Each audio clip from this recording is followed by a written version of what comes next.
Hi everyone, कैसे हो आप सभी लोग। आई होप आप लोग अच्छे होंगे। मैं हूं राहुल जायसवाल एंड स्वागत करता हूं आप सभी का एक बार फिर हमारे यूट्यूब चैनल JR ट्यूटोरियल्स में।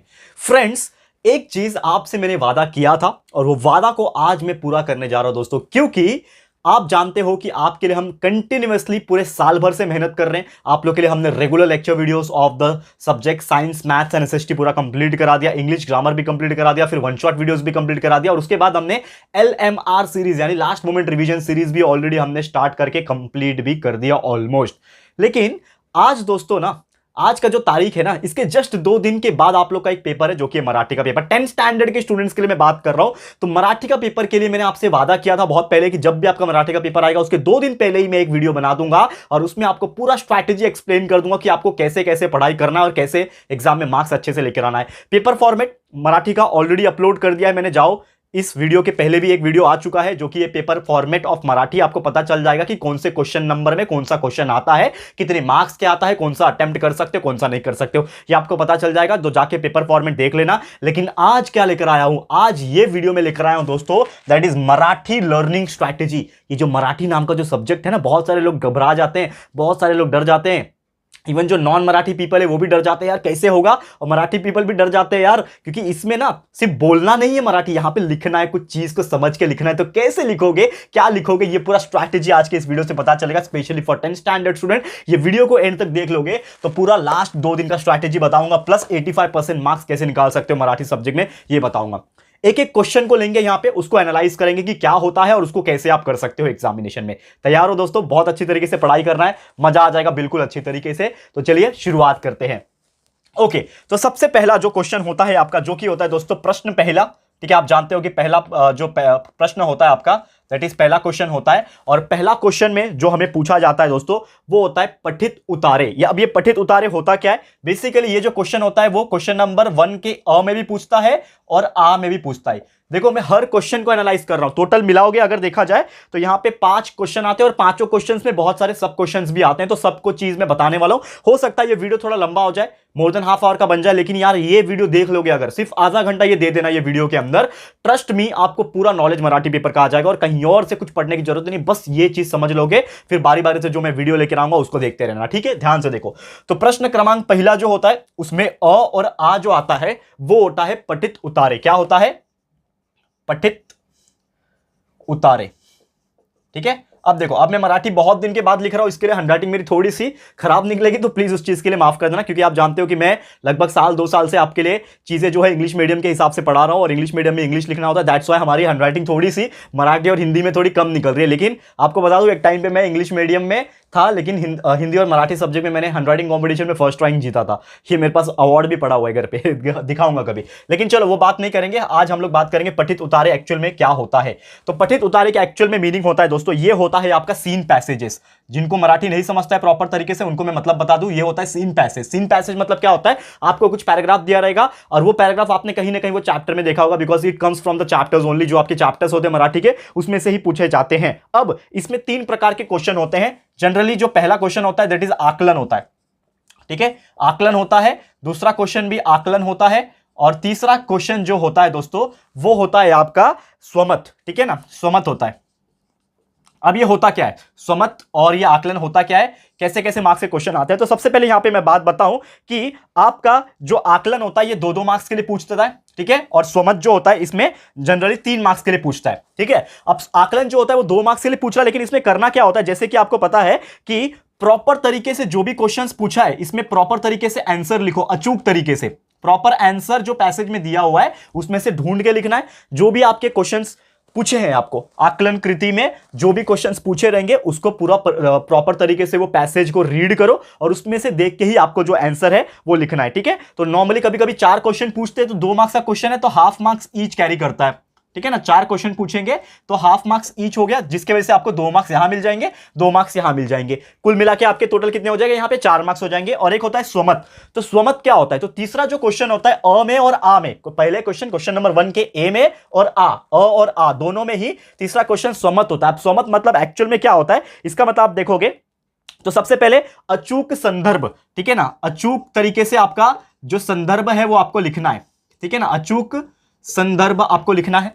ठीक है। दूसरा, उसके अलावा बात करें, जो भी आपके विचार है, अगर आपको कोई पूछेगा कि ये जो भी टॉपिक था इस पे आपके क्या विचार है वो व्यक्त करो, ठीक है ना, तुमचा विचार स्पष्ट करा, असा क्वेश्चन येणार तर तो आपको क्या करना है, ये आपको अपना विचार जो है वो प्रस्तुत करना है। फिर भाषा शैली, आपने किस प्रकार की भाषा अपनाई है वो बराबर है कि नहीं, भाषा शैली ये प्रॉपर तरीके से होना चाहिए, भाषा प्रॉपर होना चाहिए, क्योंकि आप टूटा फूटा लिखोगे तो नहीं चलेगा, तो प्रॉपर तरीके से भाषा आपको लिखने आना चाहिए, भाषा शैली होना चाहिए। और हमेशा याद रखना, मैं आपको स्वमत का एक राज की बात बताता हूं, 3 मार्क्स में से अगर आपको 3 मार्क्स निकालना है स्वमत में, देखो एक्चुअल में देखा जाए तो लैंग्वेज में आपको फुल मार्क्स तो नहीं मिलता है, कहीं ना कहीं हाफ मार्क्स 1 मार्क्स कट होता है, यानी कुल मिलाओगे तो ये जो क्वेश्चन नंबर 1 है आपका, अगर देखा जाए, ठीक है ना, क्वेश्चन नंबर 1 आ और एक और बताऊंगा ई, तो ये कुल मिला के 18 मार्क्स का क्वेश्चन आता है। लेकिन 18 में से सबसे पहले ये देखो, ये 2 मार्क्स और ये 3 मार्क्स, टोटल कितने हो गए, ये 7 मार्क्स का ये हो गया। और ये कितने बार पूछेगा, और आ 2 में पूछेगा, तो यानी कि 7 × 2 यानी कि 14 मार्क्स आप यहां से स्कोर कर सकते हो।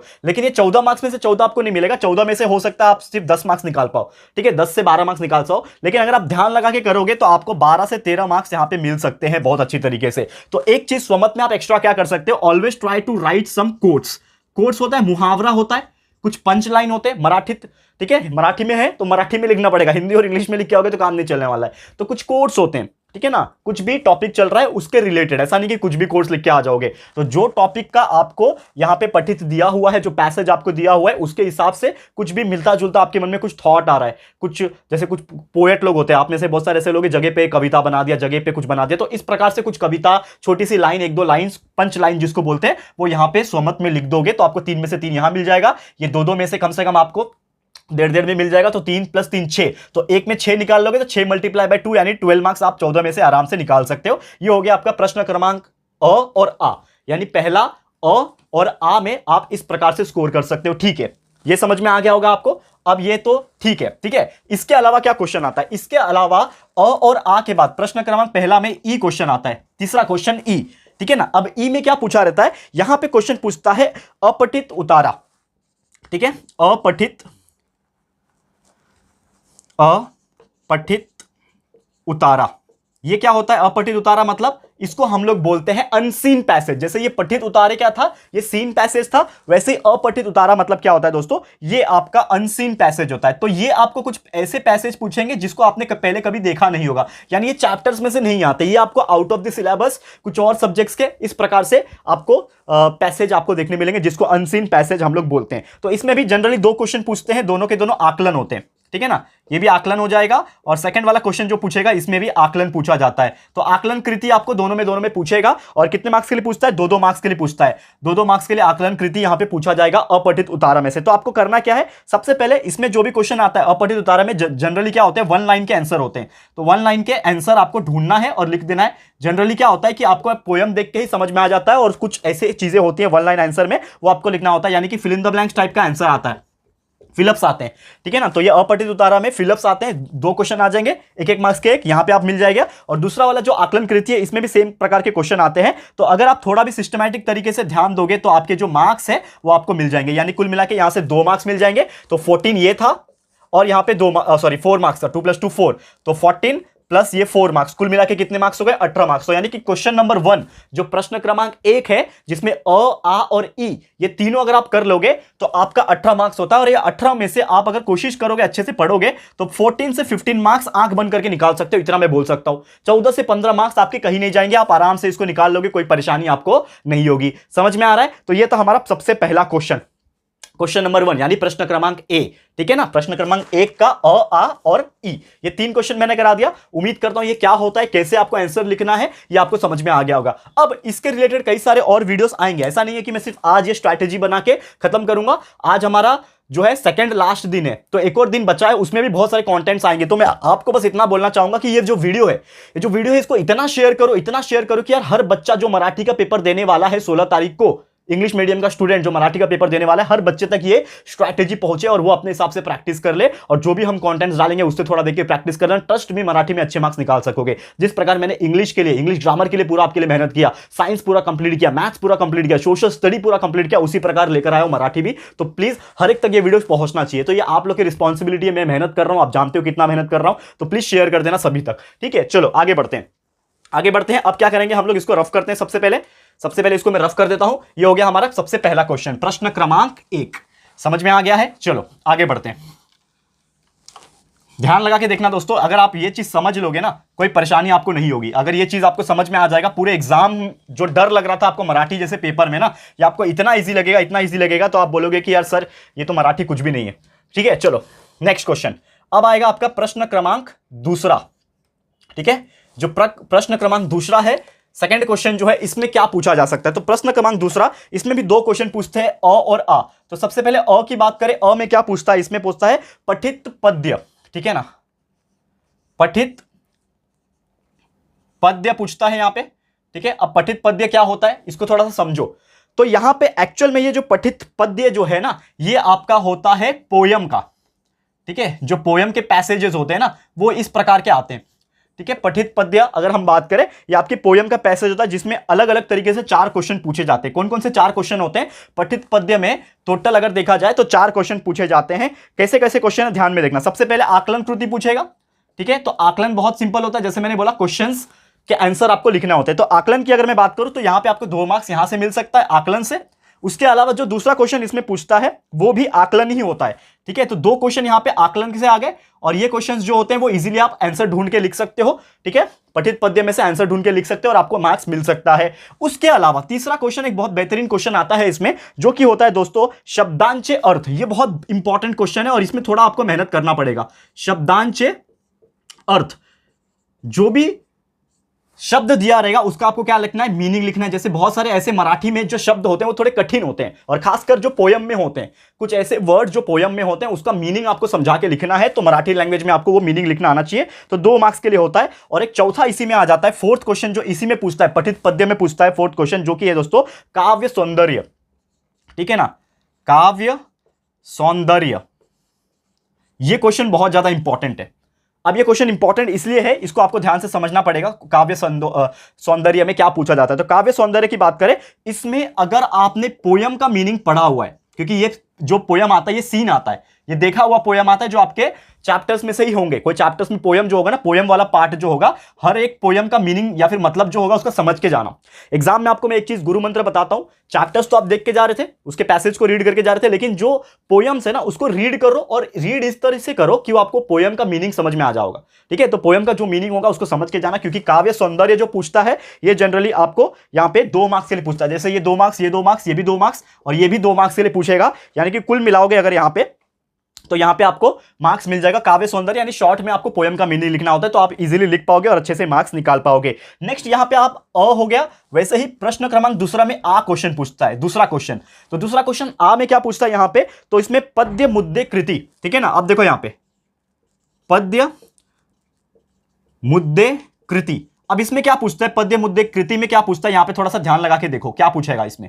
अब ये जो हमारा दूसरा क्वेश्चन है पद्य मुद्दे कृति, आ जो क्वेश्चन है, इसमें आपके ना 1 मार्क्स वाले क्वेश्चन पूछते हैं।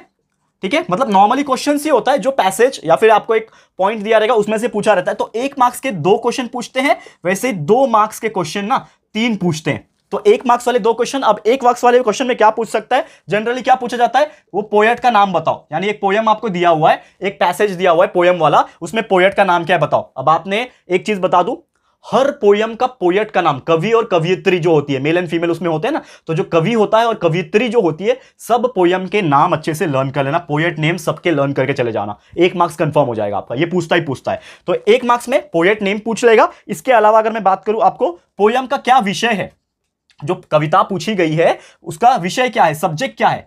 ठीक है ना, सब्जेक्ट। ये मैं इंग्लिश में इसलिए लिख रहा हूं ताकि मैं सबको समझा सकूं, क्योंकि हर बच्चे को मराठी जो टर्म है वो समझ में नहीं आता। तो पोयम का विषय यानी कवि विषय। तो कवि का विषय क्या है, यानी कि अगर एक पोयम लिखा हुआ है तो वो किस बारे में बताना चाहता है। ठीक है ना, वो विषय क्या है उसका, साइंस का है, साइंस के बारे में बता रहा है, कुछ ऐसे फिलोसॉफिकल बातें बता रहा है, हिस्टोरिकल बातें बता रहा है, किस प्रकार की बातें बता रहा है, तो वो आपको पोयम के सब्जेक्ट से पता चलेगा। और पोयम का सब्जेक्ट आपको पूछेगा कि यहां पे जो कवि लिखा हुआ है, कवि ने जो कविता लिखी हुई है, ठीक है ना, उसका अर्थ बताओ या फिर आपको सब्जेक्ट बताओ। इस प्रकार से हो गया। एक और चीज हो जाता है यहां पे, जैसे कि 2 मार्क्स वाले क्वेश्चन में भी आपको पूछता है, जो 2 मार्क्स का 3 क्वेश्चन आपको करना है ना, इसमें पोयम ने क्या संदेश आपको दिया हुआ है, संदेश काय आहे पोयम मध्ये, पोयम जो भी होगा त्याच्यामध्ये संदेश काय असेल ते लिहायला लागेल। ठीक है, तो ये आपको लिखना है, संदेश हो गया। फिर नॉर्मली अगर आपको ये पोयम पसंद आ रही है, अगर आपको ये पोयम पसंद आ रही है तो क्यों पसंद आ रही है, रीजन क्या है, क्यों, ठीक है, ये हिंदी वर्ड लिख रहा हूं, ठीक है, तो क्यों पसंद आ रही है, पसंद नहीं भी आ रही है तो क्यों नहीं पसंद आ रही है। तो आपको ये प्रकार के क्वेश्चंस इसमें पूछे जाएंगे, पाद्य मुद्दे कृति, यानी मुद्दे के ऊपर आपको कुछ चीजें पूछी जाएगी। पोयम दिया रहेगा, उसके मुद्दे के ऊपर आपको कुछ क्वेश्चंस पूछा रहेगा। अरे भाई 1 मार्क्स में क्या पूछेगा, पोयम का नाम क्या है बताओ, पोएट का नाम क्या है, पोएटेस जो है उसका, कवित्री का नाम बताओ, पोयम का सब्जेक्ट क्या है बताओ। अरे ये जो पोयम आपने पढ़ा उसमें क्या संदेश मिल रहा है, क्या उसका मैसेज क्या है, वो पोयम पढ़ के आपको क्या संदेश मिल रहा है, ठीक है ना। पसंद क्यों है, अगर पसंद है तो रीजन बताओ, पसंद नहीं है तो उसका भी रीजन बताओ, इस प्रकार से। फिर कुछ शब्द होते हैं इसके अंदर, तो शब्दांचे अर्थ, अगर शब्द है तो शब्दांचे अर्थ पण लिहायला लागेल, ठीक है ना। तो ये आपको 2-2 मार्क्स वाले कैटेगरी में पूछा जाएगा। तो कुल अगर मिलाओगे तो यहां पे 8 मार्क्स, ठीक है, और यहां पे अगर देखोगे 8, और यहां पे टोटल होंगे 1 मार्क्स के 2 मतलब 2, और ये 3 मार्क्स 2 मार्क्स के 3 मतलब टोटल 8। तो यहां पे 8 मार्क्स, यहां पे 8 मार्क्स, कुल मिलाओगे तो 16 मार्क्स का ये पूरा क्वेश्चन नंबर 2 हो जाएगा, ठीक है। तो यहां पे भी अगर प्रॉपर तरीके से लिखोगे ना तो 16 में से आपको 14 मार्क्स इजीली मिल जाएंगे, थोड़ा मेहनत करोगे तो। हमारे वीडियोस अभी आएंगे बहुत सारे, तो उसमें भी आप देख लेना, वीडियो सेक्शन में आपको देख लेना, स्क्रॉल करके मिल जाएगा, कोई परेशानी नहीं होगी। लेकिन आपको मैं बोल रहा हूं थोड़ा मेहनत आपको लगेगा। टेक्स्ट बुक रीड करो जितना हो सके उतना, पोयम पढ़ो जितना हो सके उतना, रीड करके जाओ, मीनिंग समझ के जाओ। तो आपको 14 मार्क्स यहां से मिल गए। पहले कितने मिले थे, क्वेश्चन नंबर 1 में कितने मिले थे, साइड में लिख के रखता हूं। क्वेश्चन नंबर 1 में भी आप 18 में से 18 मार्क्स का था ना पहला क्वेश्चन, 18 में से आराम से 12 to 14 मार्क्स निकाल पा रहे थे, ठीक है ना। 12 to 14 पहले क्वेश्चन में मिल रहे थे, यहां पे भी लगभग 14 मार्क्स मिल पा रहे हैं, ठीक है। तो ये हो गया दूसरा क्वेश्चन, प्रश्न क्रमांक दूसरा, जिसमें अ और आ दोनों मैंने एक्सप्लेन कर दिया, बहुत अच्छी तरीके से समझा दिया, ठीक है ना, समझ में आ गया, तो क्लियर हो गया होगा ये चीज, ठीक है। अब जाते हैं प्रश्न क्रमांक तीसरा। प्रश्न क्रमांक तीसरा क्या है ये देख लेते हैं, ठीक है। इसको रफ कर लेता हूं पहले फटाफट से, देखो ध्यान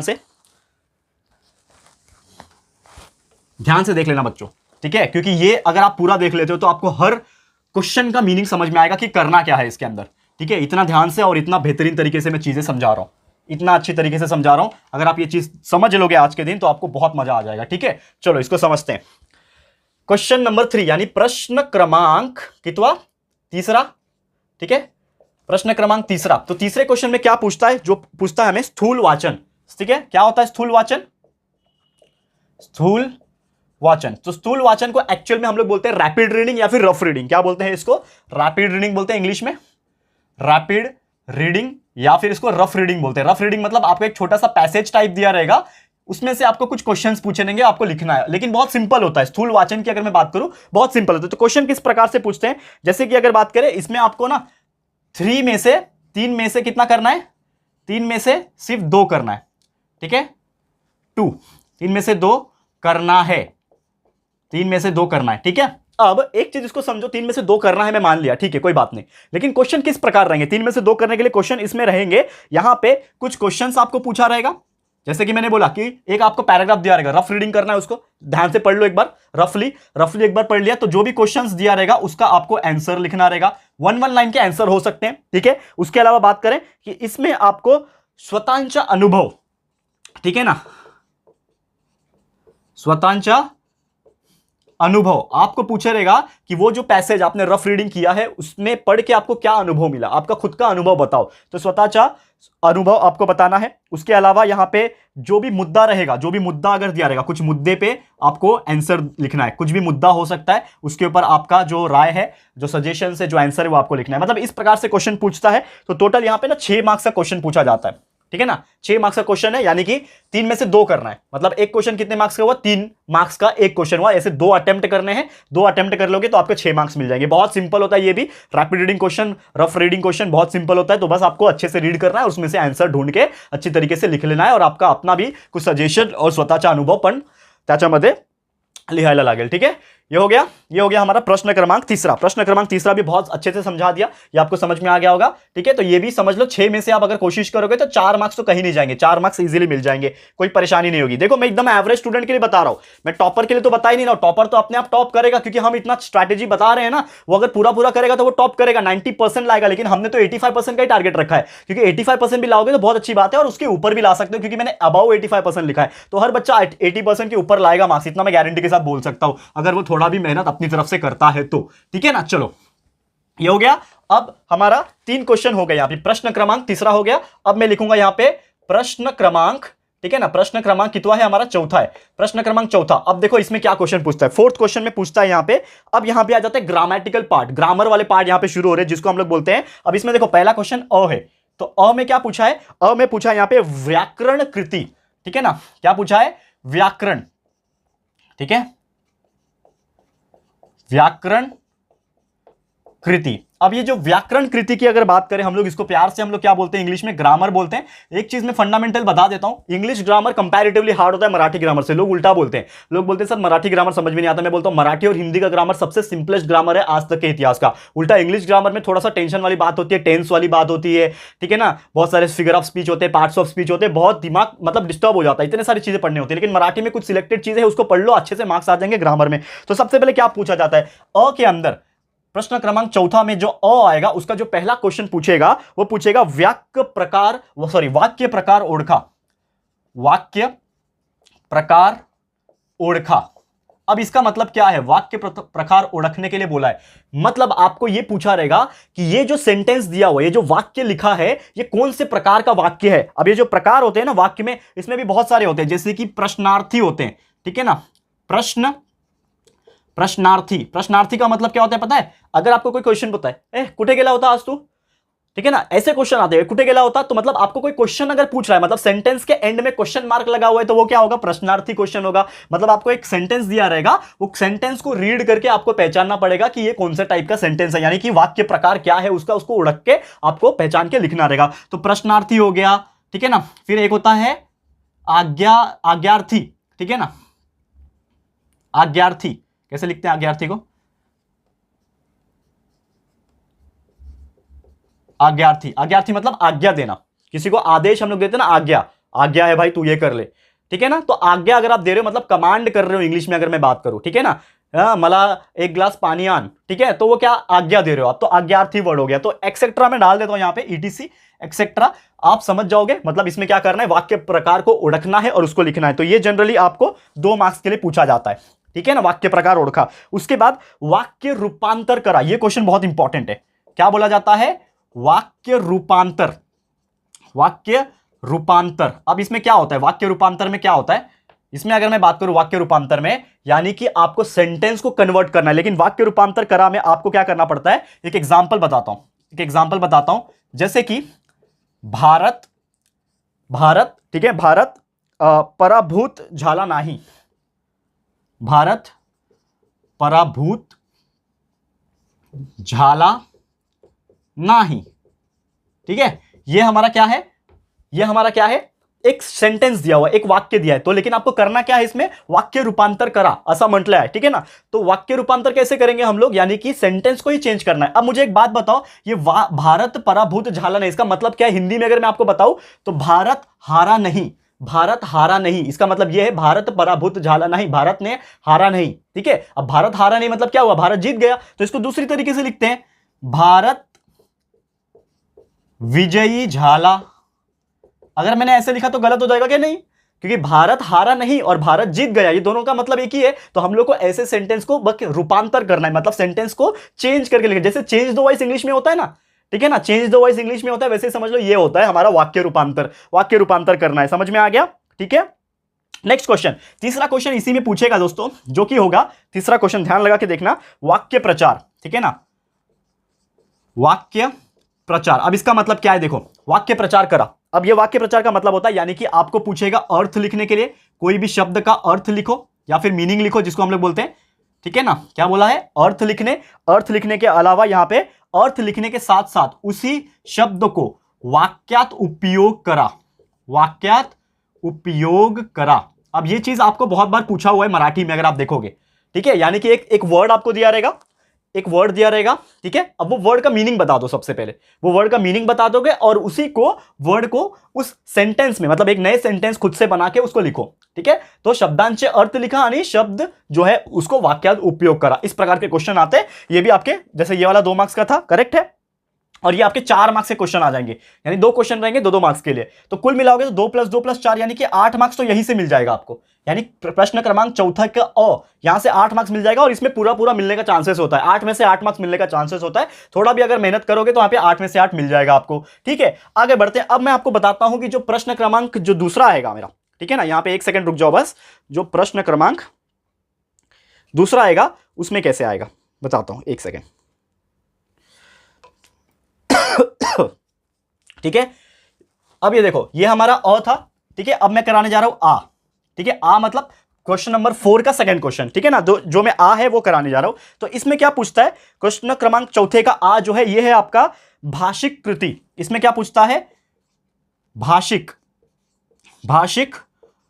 कृति। अब इसको थोड़ा समझो, ये क्वेश्चन क्या है, भाषिक कृति का एक्चुअल में मतलब क्या है। तो इसमें क्या होता है, 2 टाइप के क्वेश्चन पूछते हैं। सबसे पहला जो क्वेश्चन पूछता है वो है शब्द संपत्ति। अब ये होता क्या है, देखो पहले शब्द संपत्ति, ठीक है। शब्द संपत्ति का मतलब क्या होता है इसको समझो।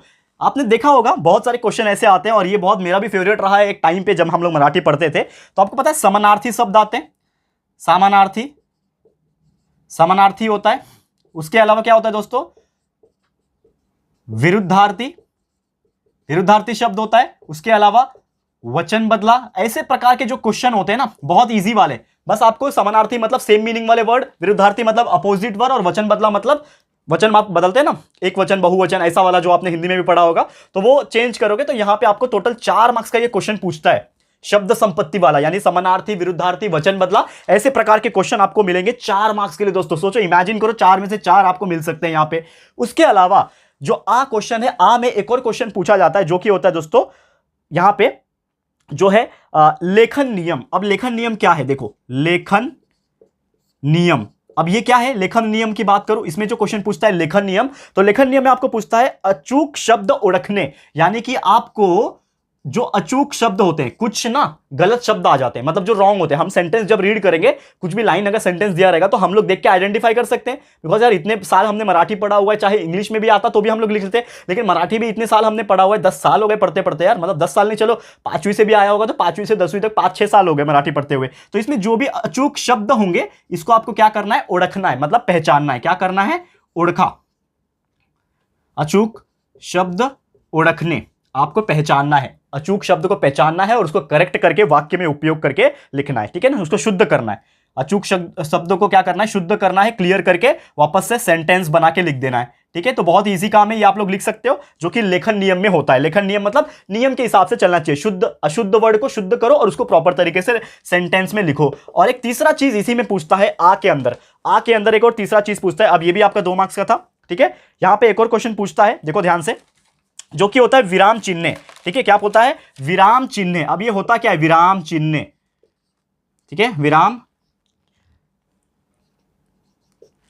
विराम चिन्ह की अगर मैं बात करूं, आपको पता है there are so many symbols, जैसे कि हम लोग फुल स्टॉप देते हैं, कॉमा देते हैं, डबल इन्वर्टेड कॉमा देते हैं, सेमीकोलन देते हैं इंग्लिश में, वैसे मराठी में भी विराम चिन्ह होता है। विराम चिन्ह बहुत सारे प्रकार होते हैं, तो उसका हमें ना नाम लिखना होता है, नाम लिखना होता है। क्या लिखना होता है, नाम लिखना होता है। चलो हिंदी में लिख दिया, नाम लिखना, ठीक है। जैसे कि एग्जाम्पल के तौर पे समझाता हूं आपको, एग्जाम्पल के तौर पे, जैसे कि ये वाला सिंबल आ गया, ये वाला सिंबल दिख रहा है, ये वाला। अब ये वाला सिंबल का नाम बताओ क्या है, तो ऐसा पूछेगा कि ये वाले सिंबल को क्या बोलते हैं, तो इसको एक्चुअल में हम लोग बोलते हैं दोस्तों अर्धविराम। क्या बोलते हैं, मराठी मध्ये काय म्हणतात, अर्धविराम, अर्धविराम म्हणतात। आणि एक और बता देता हूं, एक और समझ लो, यहां पे इस प्रकार का अगर आपको ये सिंबल दिखता है, तो इसको हम लोग क्या बोलते हैं पता है, इसको हम लोग बोलते हैं अपूर्ण विराम। क्या बोलते हैं, अपूर्ण विराम। दिख रहा होगा आपको, मैं छोटा छोटा लिख रहा हूं, लेकिन यार इसके अलावा और कई सारे वीडियोस आएंगे जो हम लोग हर चीज एक्सप्लेन करेंगे। अभी तो मैं स्ट्रैटेजी बता रहा हूं कि कैसे पढ़ना है आपको और क्या क्या मतलब होता है हर क्वेश्चन का। ये अगर आप समझ जाओगे तो कोई टेंशन वाली बात ही नहीं है, ठीक है ना। तो यहां पे क्या हो गया, ये 4, ये 2 एंड ये फिर से 2, तो टोटल मिलाओगे यहां पे 8 मार्क्स। और पूरा क्वेश्चन नंबर 4 पकड़ोगे तो 8 + 8 यानी कि ये भी 16 मार्क्स का क्वेश्चन है। यानी कि यार कितना आसानी से आप 16 में से 16 निकाल सकते हो। तो चलो 16 नहीं मिलेगा तो लेकिन 14 तो मिल सकता है, आधा मार्क्स कहीं ना कहीं कट सकता है, चलो लेकिन 14 मिल सकता है, यानी कि 14 और ऐड कर लो यहां पे। ये हम लोग क्या बना रहे हैं, ऊपर यहां पे पूरा स्ट्रैटेजी बना रहे हैं कितना हमको मिल सकता है मराठी के पेपर में। 80 में से 80 मार्क्स का पेपर होता है, आप जानते हो, 80 में से कितना मिल सकता है। तो ये हमने बता दिया प्रश्न क्रमांक 4 का अ और आ, ये दोनों चीज बता दिया कैसे कैसे क्वेश्चन आते हैं और आपको कैसे पढ़ाई करनी है और क्या स्ट्रैटेजी अपनानी है। समझ में आ गया दोस्तों। आगे बढ़ते हैं, जो कि एक आखिरी क्वेश्चन पूछता है हमारे क्वेश्चन नंबर 5 में, ठीक है ना। आखिरी क्वेश्चन, प्रश्न क्रमांक 5वां, इसमें क्या क्वेश्चन है वो हम लोग देखेंगे। चलो इसको मैं रफ कर लेता हूं सबसे पहले। ध्यान से देखना दोस्तों, ठीक है, एकदम ध्यान लगा के देखोगे, बहुत इजीली समझ में आएगा। क्योंकि ये देखो, मैं आपको जो मराठी समझा रहा हूं ना, ये वाला चीज, ये आपको स्ट्रैटेजी ऐसा किसी ने नहीं बताया होगा। ये जो स्ट्रैटेजी मैं एक्सप्लेन कर रहा हूं ना, ये इतना बेहतर और भयंकर स्ट्रैटेजी है। अगर ये कोई भी इंसान पढ़ लेता है, जिन्होंने मराठी कभी पढ़ा भी नहीं है, ठीक है ना, साल भर अगर आपने मराठी नहीं पढ़ा तो भी आपको इसका मतलब समझ में आएगा। क्योंकि बहुत सारे लोग को तो पता ही नहीं था कि कौन से क्वेश्चन में कैसे क्वेश्चन आते हैं और उसको अटेम्प्ट कैसे करना है। ये चीज आपको इस वीडियो के थ्रू पता चल गया होगा। और मैं आपसे एक ही रिक्वेस्ट करता हूं कि प्लीज जितना हो सके ये वीडियो को दोस्तों शेयर कर देना। अभी आपके जितने भी फ्रेंड्स होंगे 10वीं का एग्जाम देने वाले होंगे, जिनका मराठी का पेपर अभी नजदीक है 2 दिन के बाद, तो प्लीज उनको शेयर कर देना, ठीक है ना, जरूर से। चलो ये हो गया, इसको भी रफ कर देता हूं, ठीक है। यहां से भी हमने 14 मार्क्स के आसपास निकाल सकते हैं, ठीक है। अब आ जाता है हमारा 5वां क्वेश्चन, प्रश्न क्रमांक 5वां, ठीक है ना। 5वां क्वेश्चन क्या है, इसको हम लोग देख लेते हैं। प्रश्न क्रमांक 5वां क्या क्वेश्चन है, जो कि है दोस्तों, इसमें भी 2 क्वेश्चन पूछे जाएगा, अ और आ। तो सबसे पहले अ जो क्वेश्चन है, इसमें पूछता है पत्र लेखन। ये तो बहुत सिंपल है, पत्र लेखन, ठीक है, पत्र लेखन, ठीक है। अब यहां पे हाँ, पत्र लेखन हो गया। और एक और चीज होता है, क्या होता है पत्र लेखन के अलावा, सारांश लेखन। ऑप्शन है आपके पास, सारांश लेखन, ठीक है, पत्र लेखन और सारांश लेखन। तो ये एक्चुअल में क्या होता है, पत्र लेखन आपको पता है लेटर राइटिंग बोलते हैं इसको, और सारांश को हम लोग समरी राइटिंग बोलते हैं। इंग्लिश में अगर मैं बात करें समरी राइटिंग बोलते हैं।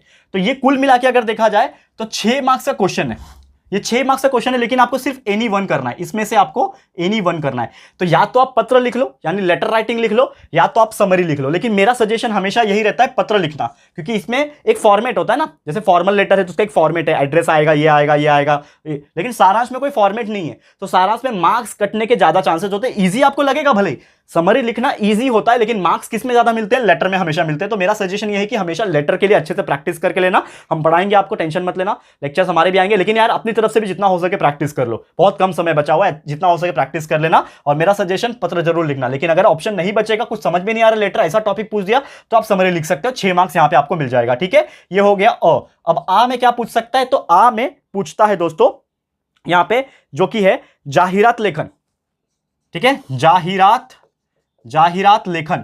क्या होता है जाहिरात लेखन बताऊंगा, लेकिन पहले तीनों ऑप्शन इसका लिख लेता हूं। या तो जाहिरात लेखन आएगा, या तो बातमी लेखन आएगा, ठीक है, बातमी लेखन आएगा, या तो आपको पूछा जाता है last but not the least, जो कि है कथा लेखन, ठीक है ना। अब ये तीनों में से आपको 2 लिखना होता है, कथा लेखन हो गया, जाहिरात हो गया, या फिर बातमी लेखन। तो इसमें से आपको कोई 2 लिखना होता है। और ये क्वेश्चन आता है 10 मार्क्स के लिए, 10 मार्क्स के लिए लिखना होता है। लेकिन इसमें एनी 2 लिखना है, कोई भी 2 लिखना है। तो मेरा सजेशन आपके लिए क्या रहेगा, जाहिरात मतलब क्या होता है, एडवर्टाइजमेंट। तो इसका भी एक परफेक्ट फॉर्मेट होता है, एडवर्टाइजमेंट का एक फॉर्मेट होता है, जो कि आपको पता चल गया होगा। नहीं पता होगा तो मैं वीडियोस बना दूंगा, कोई टेंशन वाली बात नहीं है, ठीक है ना। तो जाहिरात लेखन हो गया। बातमी थोड़ा सा डिफिकल्ट हो जाता है लिखना, बातमी थोड़ा सा डिफिकल्ट हो जाता है, लेकिन कथा इजी होता है। इसमें स्टोरी का आप अगर ये भी बता सकते हो, जैसे मोरल ऑफ द स्टोरी होता है लास्ट में, ठीक है ना, कि जिसको हम लोग सीख बोलते हैं, तात्पर्य म्हणतात मराठी में, तात्पर्य म्हणतात। तो आप तात्पर्य भी लिख लोगे तो अभी आपको मार्क्स मिल जाएंगे अच्छे खासे। और कथा लेखन लिखोगे तो जरूर से यहाँ पे 5-5 मार्क्स के 2 क्वेश्चन, यानी एनी 2 लिख दोगे तो टोटल 10 मार्क्स मिल जाएगा। और एक आखिरी क्वेश्चन है इसमें ई।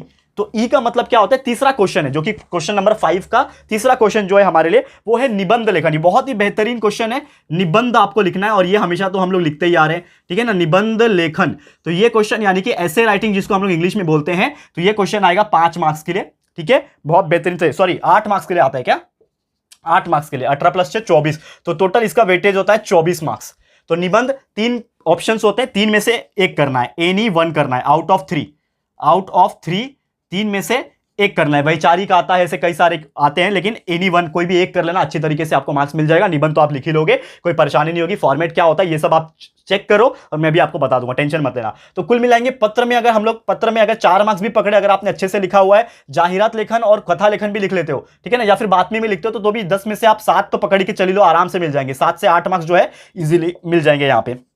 और इसके अलावा निबंध में तो यार 6 से 7 मार्क्स कहीं नहीं जाएंगे आप अच्छे से लिखोगे तो हम लोग एक एवरेज पकड़ते हैं, यहाँ पे 4 पकड़ते हैं, यहाँ पे 7 11 हो गया, और 11 + 6 पकड़ते हैं, ठीक है ना, 11 + 6 17 मार्क्स यहां से आप स्कोर कर सकते हो बिंदास। मतलब मैं एवरेज की बात कर रहा हूं, मैं टॉपर की बात ही नहीं कर रहा हूं, मैं एकदम एवरेज से एवरेज बच्चा अगर वो लिख ले रहा है तो भी यहां पे 17 मार्क्स निकाल सकता है। तो ऐड कर लो 17 को और कुल टोटल कर लो, ये हो गया टोटल। इसमें से भी मैं 12 ही पकड़ता हूं, सबसे लोएस्ट मार्क्स पकड़ रहा हूं, क्योंकि मैं सोचता हूं कि चलो कोई ये पेपर जो मैं बता रहा हूं ना, ये एक एवरेज बच्चे के लिए बता रहा हूं, तो वो बच्चा भी टॉप कर सकता है और अच्छे मार्क्स 85% के ऊपर निकाल सकता है। तो काउंट कर लो, देखो काउंट करो, देखो कितना होता है।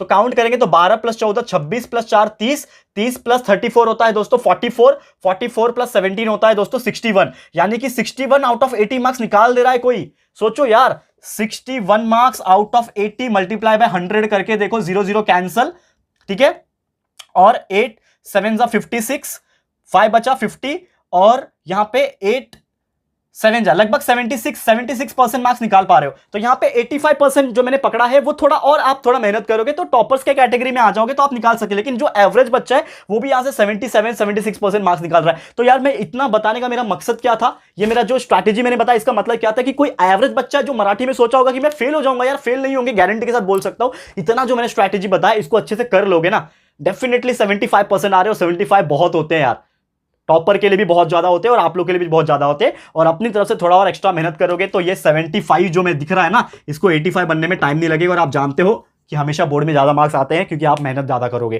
तो टेंशन मत लेना, हमारे और भी वीडियोस आएंगे इसके ऊपर, खासकर जाहिरात के ऊपर, कथा क्या होता है, निबंध कैसे लिखते हैं, पत्र कैसे लिखते हैं, ऐसे कई सारे व्याकरण वाले पार्ट होंगे, इसके ऊपर हमारे वीडियोस आएंगे कंटिन्यूअसली। तो टेंशन मत लेना, अच्छे से देखते रहो। ये 2 दिन ही है आपके पास टाइम, मेहनत दबा के कर लेना, ठीक है।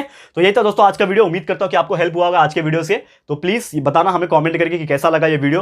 पसंद आए तो प्लीज वीडियो को लाइक कर देना और अपने दोस्तों के साथ शेयर करना, क्योंकि मैं आप लोग के लिए बता दूं कि I am a non Marathi teacher, मतलब मैंने आज तक मराठी कभी पढ़ाया नहीं है। जैसे कि आप जानते हो मैंने एसएसटी भी कभी नहीं पढ़ाया था, लेकिन फिर भी आप लोगों के डिमांड पे एसएसटी पढ़ा और इतना बेहतरीन तरीके से पढ़ा दिया कि आप लोग भी बोले कि सर वाकई मानना पड़ेगा आपको। तो मैं यही बोलना चाहूंगा दोस्तों कि यार मुझे नॉलेज तो नहीं था, लेकिन मैंने नॉलेज ली और आप लोग को भी ये वीडियो बना के दे रहा हूं, स्ट्रैटेजी वीडियो। हो सकता है थोड़ा 19-20 का फर्क हो गया होगा, लेकिन यार ट्रस्ट मी, छोटी मोटी गलती हो गई हो तो माफ कर देना। लेकिन यार बहुत मेहनत किया इसको पूरा प्लानिंग करने में। तो ये प्लानिंग जो मैंने की है ना, इसको इंप्लीमेंट कर लेना, क्वेश्चंस को समझ लेना, अच्छे से प्रैक्टिस कर लेना, definitely you will get very good marks in your examination. All the very best to all my loving dear students, ठीक है। चलो आज के लिए इतना ही। वीडियो पसंद आए लाइक जरूर से करें, शेयर कर देना। जैसे मैंने बोला हर एक तक ये वीडियो पहुंचना चाहिए। ये वीडियो सबसे पहली बात तो हर 10वीं के स्टूडेंट्स तक पहुंचना चाहिए, हर एक तक पहुंचाओ, शेयर करो जितना हो सके। फर्स्ट टाइम चैनल पे आए अगर अभी तक हमारे चैनल को सब्सक्राइब नहीं किया ना, तो फटाफट से हमारे चैनल को सब्सक्राइब भी कर देना, ठीक है दोस्तों। तो जल्दी मिलेंगे हमारे न्यू वीडियो में, तब तक के लिए thank you and good bye.